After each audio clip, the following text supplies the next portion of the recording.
కర్కాటక రాశి వారు విఘ్నేశ్వర స్వామి వారి యొక్క నిమజ్జన మహోత్సవ సందర్భంగా అలాగే అష్టమ స్థానంలో శని భగవానుడు వక్రగమన సంచార స్థితి ఇలాంటి దోషం ఉన్నప్పుడు ఎలాంటి విధులను పాటించాలో ఈ వీడియోలో సవివరంగా సంపూర్ణంగా తెలుసుకుందాం. కర్కాటక రాశిలో ఏ నక్షత్రాలు వస్తాయనగా పునర్వసు నక్షత్రం నుండి చివరి పదం 4వ పాదము, పుష్యమీ నక్షత్రంలోని 4 పాదాలు, ఆశ్లేష నక్షత్రంలోని 4 పాదాలు కలిపితే కర్కాటక రాశి. అలాగనే చాలామందికి పుట్టినటువంటి కాల సమయంలో డేటా ఆఫ్ బర్త్లో లేనటువంటి కారణం వలన పేరు యొక్క మొదటి అక్షరాన్ని అనుసరిస్తూ ఆ రాశిని తెలుసుకొని ప్రయత్నం చేద్దాం. హీ, హూ, హే, హో, డా, డి, డు, డే, డో అక్షరాల వారందరూ కర్కాటక రాశి జాతకులే.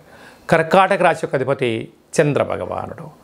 వీరు ఈ విఘ్నేశ్వర స్వామి వారి యొక్క నిమజ్జన మహోత్సవ సందర్భంగా బియ్యపు పిండి చేత అందులో కొద్దిపాటి పాలను పోసి ఒక 10 దీపాలను అంటే ప్రమిదలుగా మార్చుకొని ఒక్కొక్క దాంట్లో 10 కానీ లేకపోతే ఒక్కో దాంట్లో 1 కానీ ఆవురిని వేసి గణపతి స్వామి వారికి బియ్యంతో చేసినటువంటి పదార్థాన్ని అంటే చక్ర పొంగలిని కానీ పెరుగన్నం కానీ దద్దోజనం కానీ ఏదైనా పాలతో ఉడికించిన పాయసం లాంటిది కానీ భగవంతుడికి నైవేద్యంగా పెట్టి ఈ యొక్క బియ్యపిండితో చేసినటువంటి ప్రమిదలతో స్వామివారికి హారతిని ఇచ్చుకొని ఆ హారతిని కళ్ళకు అద్దుకోవడం వలన వీరికి మనశ్శాంతి, అష్టమంలో శని యొక్క దోషం తొలగిపోయి మనశ్శాంతి ద్వారా విద్య, ఉద్యోగ, వ్యాపార, సేవారంగ కార్యక్రమాల్లో అన్నింట ఆటంకాలు వాటంతటికే తొలగిపోయి ఐశ్వర్యానికి కర్కాటక రాశి వారు కేంద్ర బిందువులు అవుతారు అని చెప్పి గమనించాలి.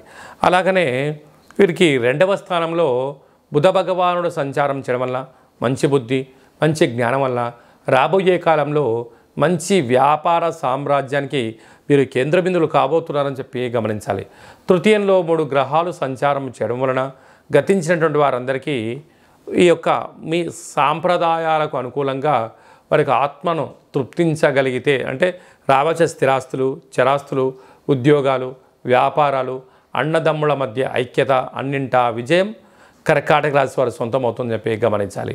అలాగనే అష్టమ స్థానంలో శని భగవాను ఉండడం వల్ల మీ జన్మ నక్షత్రం రోజున పూర్ణిమ, అమావాస్య తిథుల ఎందున దూర వాయు జల ప్రయాణాలు పెట్టుకోవద్దు.